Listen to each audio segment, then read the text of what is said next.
So the video you're about to watch is a video of a class I call professional grant writing. This particular video that you're about to watch now was done about 10 years ago, maybe more.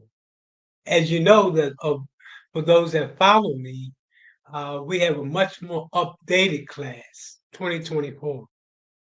But I just want to go back to this class to show that, in essence, when it comes to the heart of grant writing, in terms of the different components of that grant, remains true. It remains true today, and it remains true 25 years ago. No, 2010. I think it was 10 years I did this. 10 years, maybe more, but I know at least 10 years. But anyway, let's get started.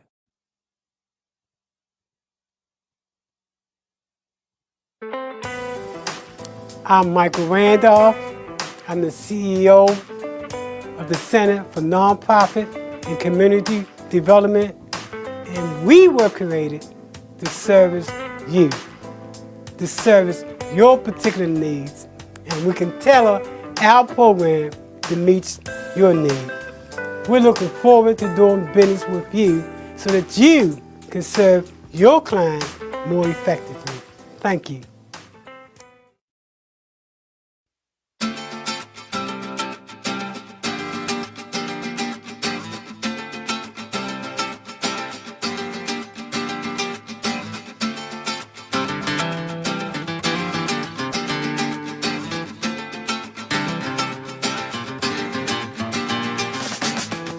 Hello, my name is Michael Randolph, and welcome to today's session on an overview of professional grant writing. I'm with the Center for Nonprofit and Community Development.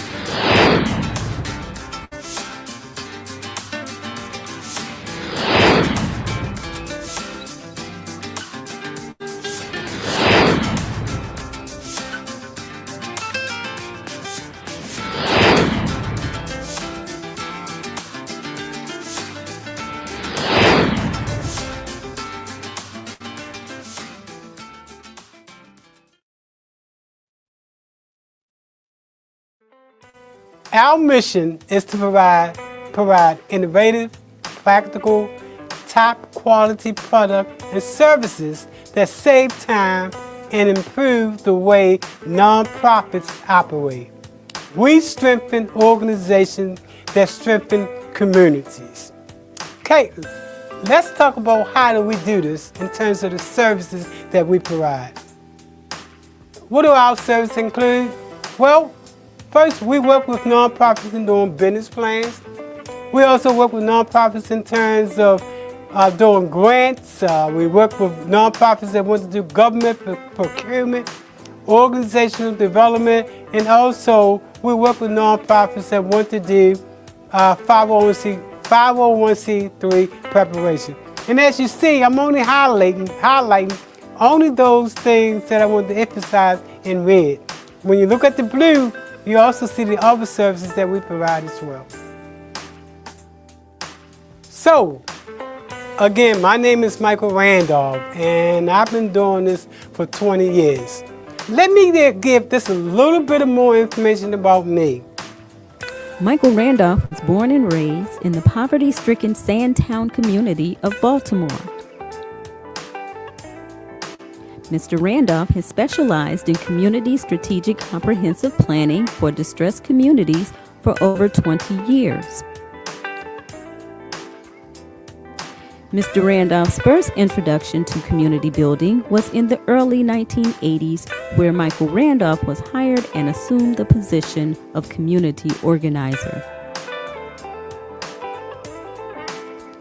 From there, Michael Randolph advanced to community strategist, program developer, designing comprehensive solutions to urban distressed neighborhoods. So, now that you know about me, let's talk about what our goals and objectives are and what you should know by the end of this presentation. You should be able to talk about the different types of grants, the different types of grantors, how to search for money, to have an idea of the fundamentals of writing a grant and a proposal, and to be able to describe the concept paper and letter of intent. And you should also be able to identify different grant terms and plan your next step. Okay, good. Welcome back. Let's talk now about the different types of grants. The first type of grant is what's known as unrestricted grant. And this type of grant, you can pretty much do what you want to do with this grant. For example, I give your organization $100,000 to provide services to youth. I don't say what age group, what color, nothing. I just say provide services to youth. This is unrestricted because you can basically do it for what you can use it for what you want to do as long as you use it for your purpose. The most likely type of grant, however, is what's known as a restricted grant. Same scenario, I give you $100,000, but this time I say to you, you can only use it for youth between the ages of 7 to 14. Again, it's what's known as a restricted grant, and you cannot use it for anybody other than the age group that we have already outlined in the grant. The next type of grant is what's known as seed money. And seed money is used for new organizations just getting started. Normally, for seed money, that first person that you want to bring on board is the executive director. The next type of grant is what's known as a capital grant. And a capital grant is like when you want to buy a building, if you're doing affordable homes and you want to build houses for folks, or if you want to buy a piece of land. And then we have an endowment. And an endowment is normally mostly for colleges and universities, but I listed here just to make sure that you understand all of the different types of grants. Then we have what's known as a challenge grant. Again, go back to the $100,000 that the organization gave you, that you needed. But this time the organization say to you that even though you want $100,000, we're going to give you $80,000, and we're going to give you a challenge to go and get the remaining $20,000 to make it $100,000. The challenge grant is when, for example, you need $100,000 and you submit a proposal and you say we need $100,000. And I say to you, we will give you $80,000, but you have to come up with the remaining $20,000. This is what we call a challenge grant because we're challenging you to come up with the remaining of the money. And then finally, we have what's known as in-kind support or pro bono services that you can use as part of the grant. Okay, let's talk now about the different types of grantors. Let's talk now about grantors. And grantors are the folks that actually give you the money. These are the people that you want to know. They are the folks that fund your program. One type of grantor is an individual.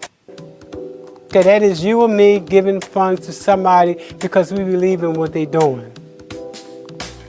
The other types of funders is family and community foundation. A family foundation is a foundation in which the members that lead that foundation are biologically connected, like, for example, the Gates Foundation.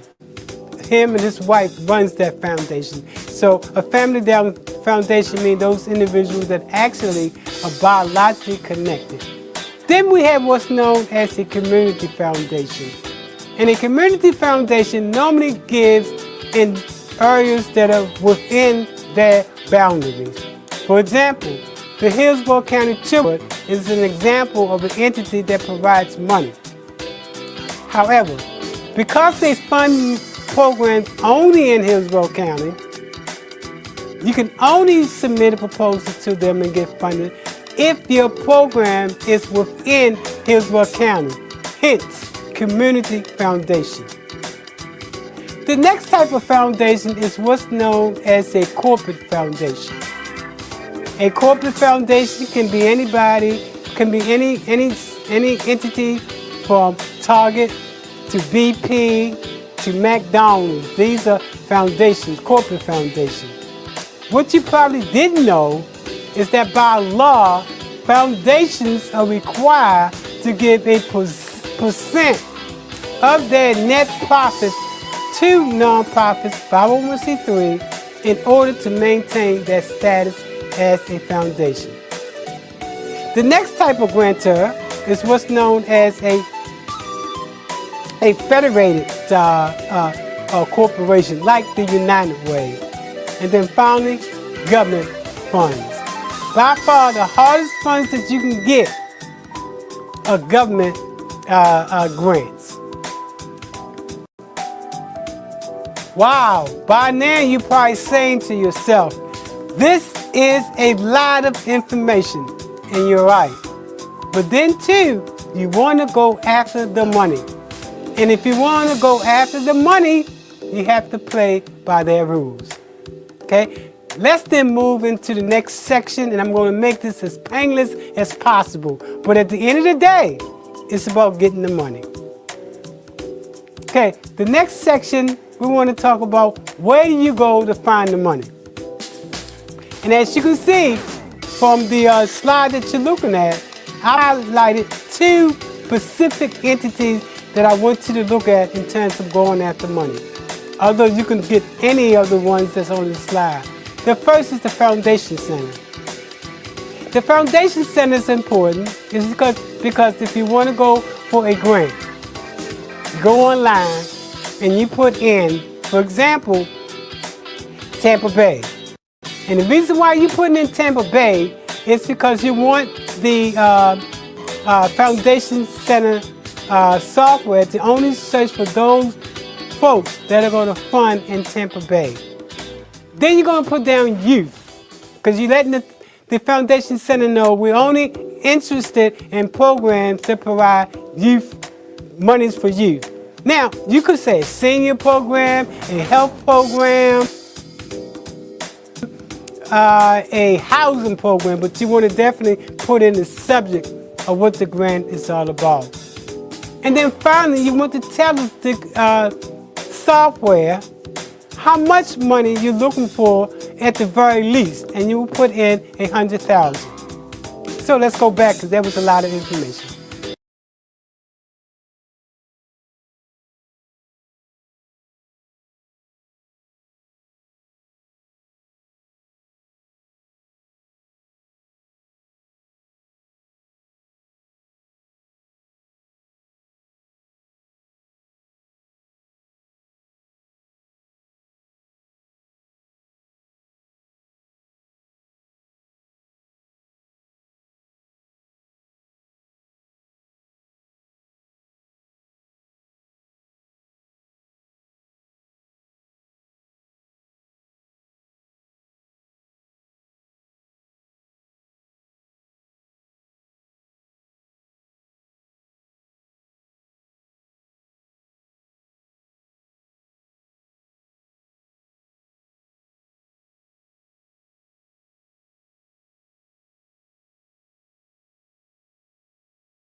you put in Tampa Bay, you put in youth, and then you put in $100,000. And then what's going to happen is that all those organizations that are providing grants for Tampa Bay, if you're in Tampa Bay, it could be New York, Chicago, all those organizations that's funding that geographic area will come up.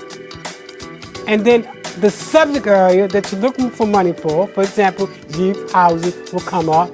And then finally, the amount of money, only those organizations that give $100,000 or more will come up. Now keep in mind, you might say, no, Mike, I want to put in for organizations that will give $10,000 or above. The bottom line is that you can put in how much money at the very least you're looking for and trying to get. And then the next one is what we call grants.gov, and this is used when you're trying to go for federal grants. Go to grants.gov, you register with them, and you tell them specifically the types of grant that you want to have emailed to you. For example, if you want to look at only youth programs, then that information related to youth programs will come back.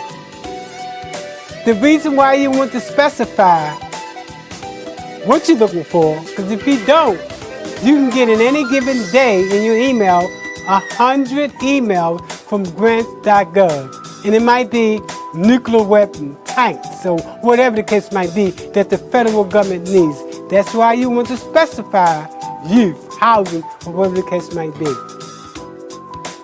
Okay, now let's talk about steps to increase your chances of getting that grant.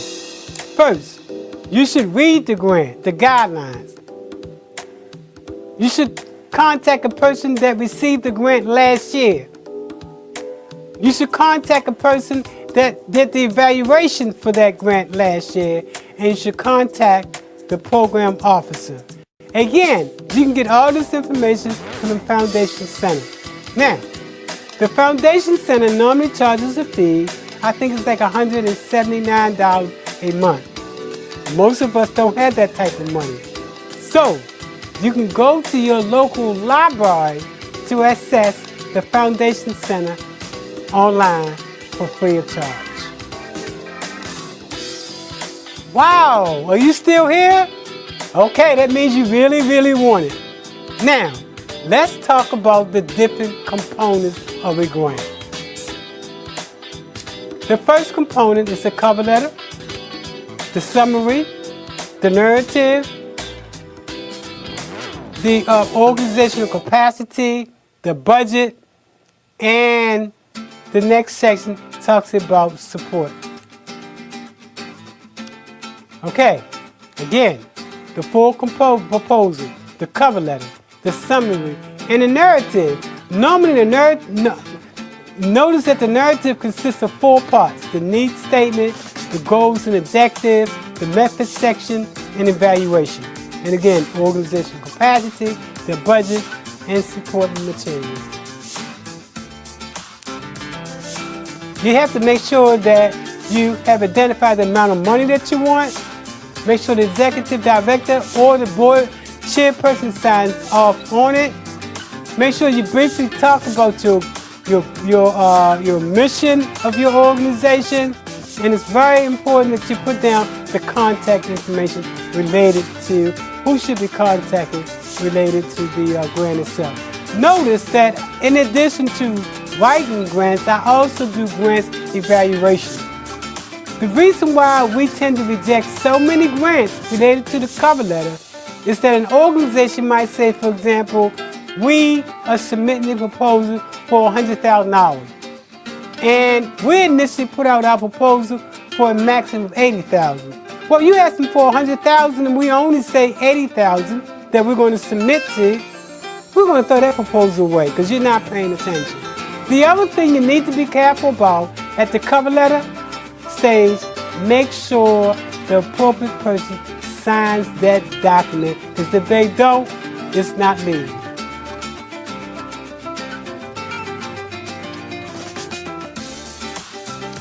Okay, the next section we're going to be talking about is the summary. And as you know, the summary is when you, in a nutshell, talks about everything that the proposal is all about. What does the summary consist of? Well, you want to have a statement of the problem. You want to give a brief explanation of the program and project and how it plans to deal with the problem. You want to make sure, let me emphasize this, you want to make sure that your goals and your objectives links with the funder's goal and objective. And then you want to give a description of how the program will represent a unique response to the problem.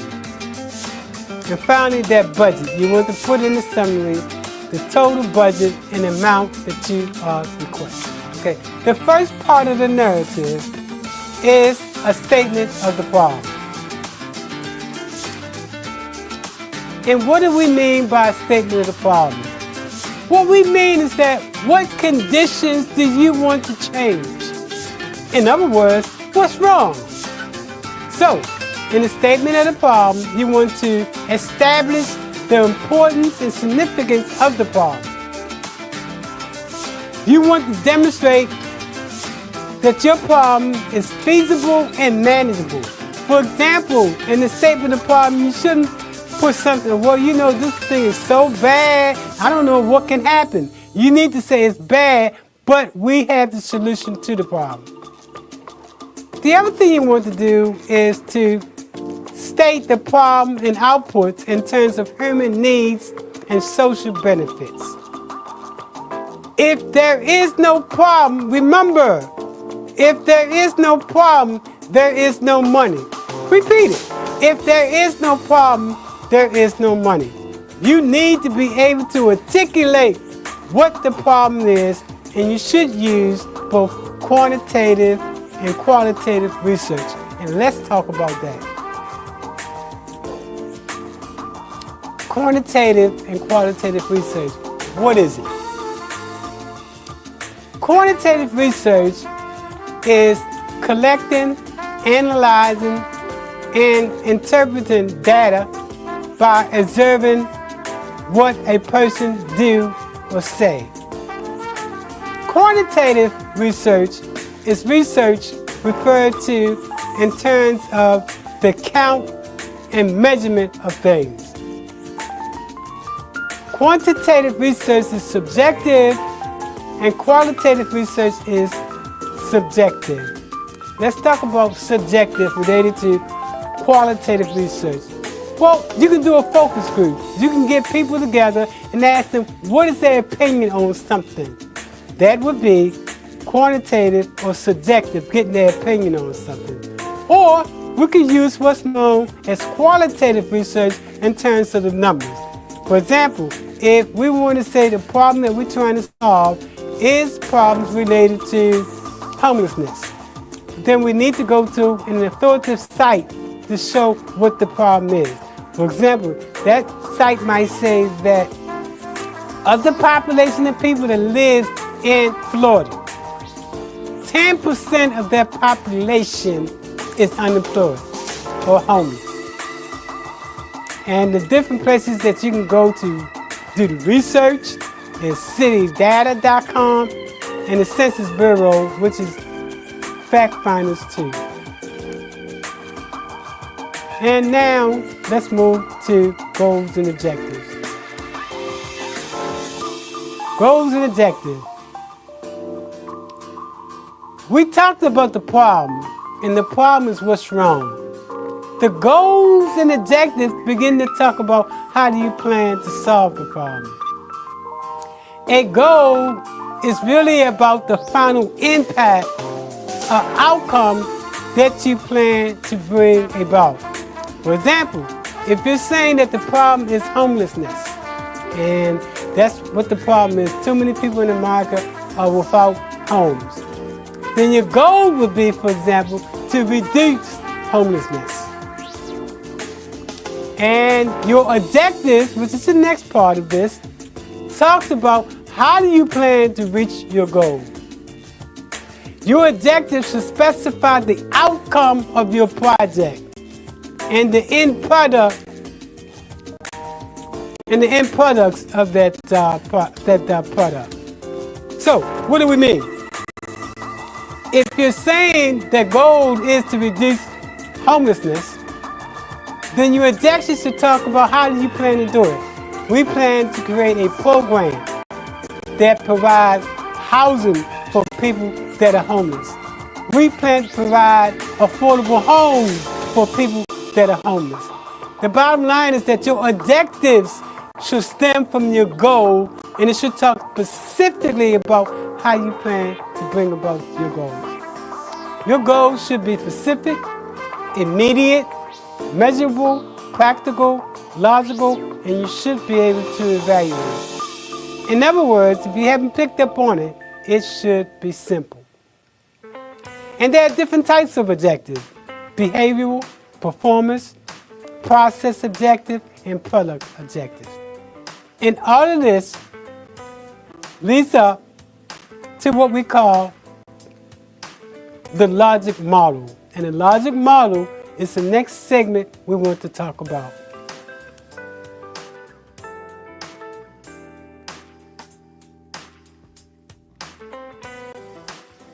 Most funders are requiring that you do a logic model in order to be part of your grant.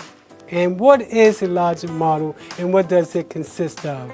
Well, a logic model is basically a summary of all the things that you plan to do in your grant proposal.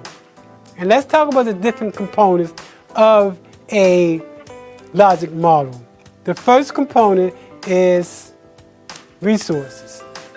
Resources are those things that you need in order to bring your plan about. Staff, a building, computers, all those things are necessary are related to the resources. The next component is activities. And activities are the things you need to do in order to bring about the end product of your proposal. For example, if you're doing something on homelessness, and your activity will be to recruit homeless people, to build homes. Those are the activities, the things you plan to do in order to reach your goals and your objectives. And the next thing that we want to talk about is outputs. And outputs, I tell you, sometimes they make these things so complex. Guess what, folks? Outputs are no more than numbers. How many? And then the next section is outcomes. Outcomes are the benefits that you plan to show that you've been able to accomplish.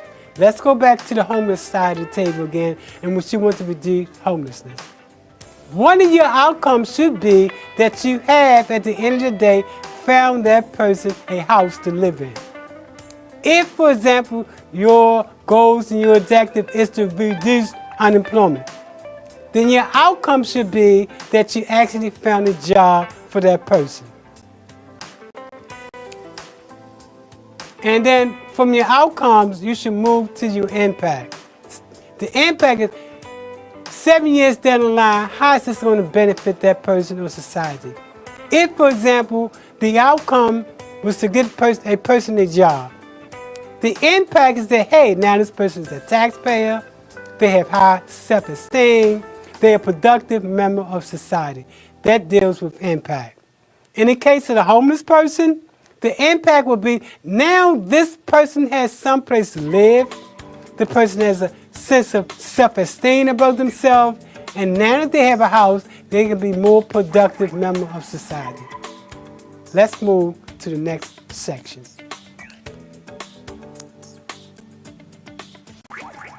Well, the next section is the method section, or in some cases, the work plan. Let's talk about what is the method or work plan. The method section describes your project activities in detail, indicating how your objectives will be accomplished. It includes the following. It should have a detailed description of what occurs from the time your project begins to the time that your project is completed.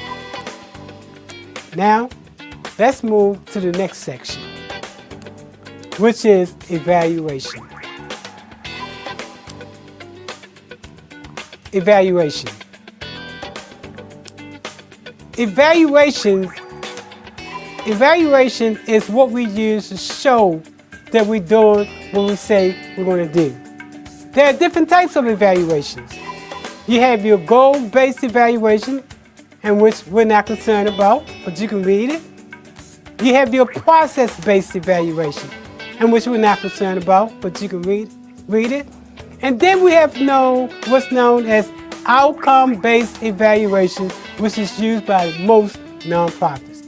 You have to be able to show that you're able to measure what you say your outcomes are going to be.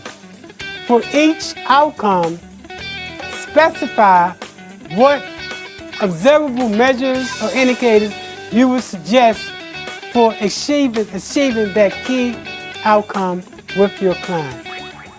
Let's give it an example. You have an educational program in which you want to get kids from one grade level to another grade level. Well, the tools that you want to use is a pre-test and a post-test to show where the kid was and where the person is now. Unemployment. The key thing you want to use is to show that the person didn't have a job, and then now that the person does have a job. If, for example, you want to give people soft skills in order for them to help get them their job. A resume, for example. You would show how they did their first resume, and then when you help them, how the resume actually was done to be professional. So, evaluation skills mean you go from the baseline to what, if anything, you've done to prove that person's quality of life. Next section, the conclusion. So, the conclusion. The conclusion is what you want to basically, in a nutshell, in one paragraph, just like the summary, is to bring back the focus of the main grain. Now, in most cases, funders do not want you to use emotions. However, in the conclusion, you can use emotions. For example, let's say you're doing homelessness as a program that you want to get funded. And you could say, the reason why I do what I do is because I was homeless before and I know what it feels. Or you could say, the reason why I do what I do is because I know someone who was homeless, and that's why I do what I do. Most grants are basically the same, and you're going against all kinds of other folks that want the same amount of money that you are trying to get. That's why, at the end of the day, in order to spend that in your direction, get emotional. Talk about why you do what you do. Now, you still here? Let's move on to the next section. In the next section, we want to talk about organizational capacity. And what do we mean? We mean the why, the who, the what, and the how much about that organization. How long have you been around? And do you have the capacity to actually do this particular grant? That's when we have a conversation about organizational infrastructure. And what do we mean? We mean, do you have policies and procedures in place? Do you have staff on board? Do you have physical control? And when we talk about physical control, we mean, is an audit being done on your organization? Are you doing your profit and loss statement, your balance sheets, and all that information like that to let people know you got control over your finance? The next component to organizational infrastructure is what we call the SWOT test. And let's talk about what the SWOT test is. It's not the team that comes through your door, not that SWOT. Okay, let's move on.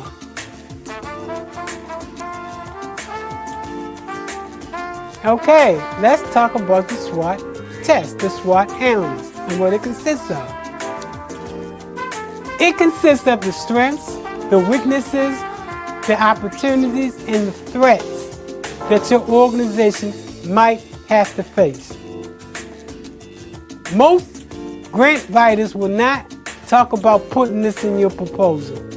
And that's because most top 20, the top 20 businesses in the United States use this right here to model to make sure that their company is doing what it's supposed to do.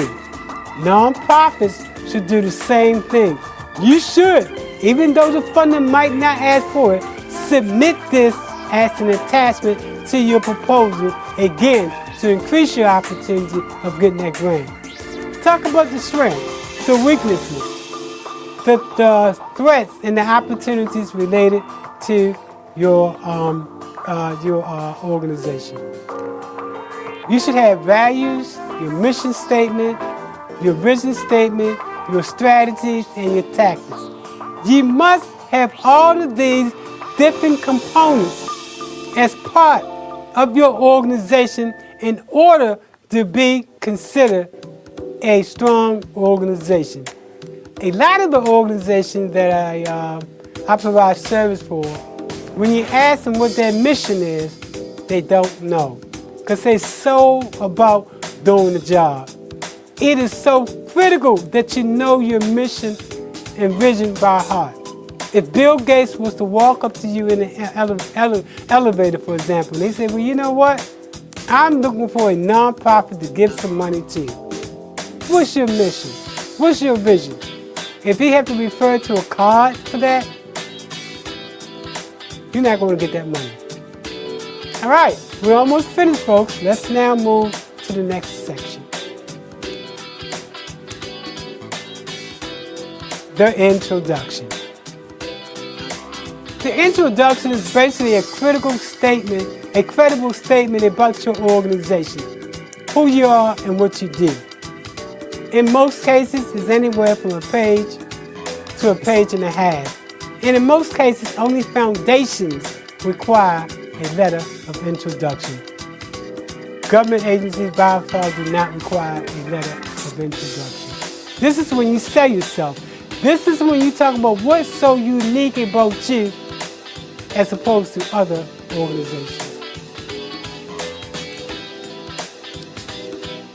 Next, future funding. Let's talk about future funding, sustainability. How do you plan to continue your operation after that grant is used? Here's a model that I put together. It's called social entrepreneurship. It talks about how do you plan to bring in resources, anywhere from grants, in which most nonprofits do, to fee for services, to development fees, to consulting fees, to owning your own business. Did you know that the federal government has a grant that comes out every year under economic development in which they will give money to a nonprofit to start its own business? And the idea behind giving money to a nonprofit to start their own business is that if we give you this money this year, don't come back next year, because now you have a way of bringing in money to your organization. It's called earned income. Social entrepreneurship is the latest spin in terms of nonprofits and sustainability.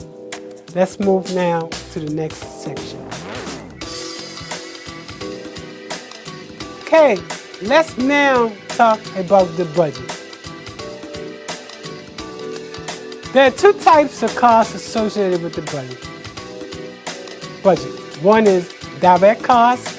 That is staff that works directly to run the program, secretary, and those other entities that work directly to make sure the program is going to run like it's supposed to run. And then we have what's known as indirect costs. Indirect costs is those costs associated with making sure the operation of the organization is covered. For example, a lawyer, to make sure that if you're being sued, you got somebody to represent you. Now that lawyer doesn't provide direct services to the program, but it does provide direct service to the organization itself. Or an accountant, for example, that would be indirect costs. That person provides the financial means for the organization to run, to make sure it's sound. in that particular respect. The other costs associated with the organization could be in-kind, pro bono service, or cost sharing. Let's move now to the next section. Okay, we're almost there, folks. And I hope this has really been a learning lesson for you. It's all about getting the money, and you have to know how to get the money. So, whenever you get a grant, you have to make sure that on your materials that you produce, be it flyers, pamphlets, a web page, or press release, that you acknowledge who you received a grant from. For example, if you receive a grant from Bank of America, somewhere on your materials that you're getting out there to the public should be sponsored by the Bank of America. If you receive money from Chase Bank, somewhere on your written materials or electronic material should be sponsored by Chase Bank. Let's move now to the next section. Now, at the back of the grant, you should have these items as what's known as attachment. A list of your board of directors, organizational fiscal report. We talk about the audit and the budget for the year, both operational budget as well as projected budget. Your past history stories that you want to put down, and letters of support. And your articles of incorporation and your bylaws as well. Moving to the next section. Now, let's talk about the appearance. It is critical that you follow direction. If an organization asks you to number the proposal and you don't number the proposal, it's going to be thrown in the trash. If an organization asks you to submit your proposal in Time Roman 12 fonts and you submit that proposal in cursive, it is going in the trash. Sometimes, folks, it's the little things that get you to lose that grant. Moving now to the next section. The next section talks about letters of support or letters of intent. A lot of times, you can write to an organization without a full proposal, but with a small letter asking for a donation. In a lot of cases, you can get, for example, if you need a car or a truck, you can write to one of your car dealers and write to them and ask for a letter of donation for a truck or something of that nature. And a lot of organizations ask you to submit a letter of inquiry even before you submit a full proposal. This is the different components of the letter of inquiry. You have your cover sheet, which is up to 2 pages, your narrative, and then your financials. Now, let's move now to the next section. And thank you for attending today's class. This is a list of the different organizations that we have provided service for, some type of service. It is, again, a partial list of the different organizations.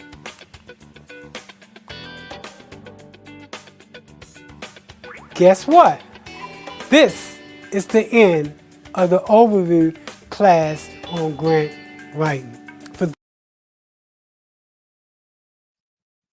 So I truly hope that this has been something that has been informative and you can use this towards your productivity. In addition, I want to talk about some of the other services that we do provide. We do provide in-depth grant writing. This is for those individuals that are interested in becoming a grant writer. Be a grant writer for your organization or a grant writer for yourself. Grant writers can make anywhere from $30 to $200 an hour, depending upon their level of experience. Making a case for support is another program and workshop that we offer. Making a case for support is very important because you have to show the funder why they should fund you. Keep in mind that's 1 point something million nonprofits out there. So the field in terms of going after grants is very competitive. The other workshop that we offer and is called How to Put Together a Professional Business Plan. In addition to that, how to put together a strategic 5-year strategic plan for the organization. How to do a theory of change. It's very important that you understand this tool when you go to write for grants. Logic model. How to put together a logic model. In addition to that, how to do program development. So this list is only some of the different training and services that we offer. We're very affordable. And I think what's most important that we use what's known as a new school, next generation approach to working with nonprofits. Feel free to contact us at the Center for Nonprofit and Community Development feel free to contact us at the Center for Nonprofit and Community at gmail.com, or you can find us on the web. If you're looking for us on the web, that's the Center for Nonprofit and Community Development.com. To date, we have provided services to over 25 up to 38 nonprofits from around the country. Not only nonprofits, businesses, individuals, government agencies, faith-based.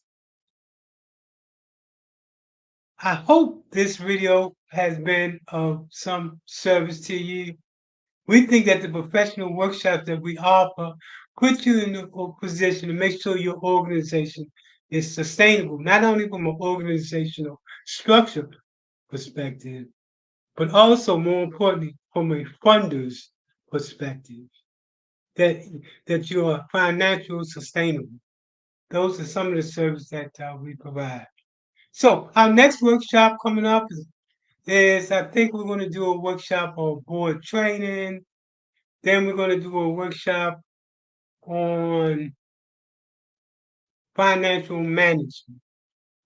Looking forward to hearing from you. Connect with us on Facebook or Instagram, all those different social media.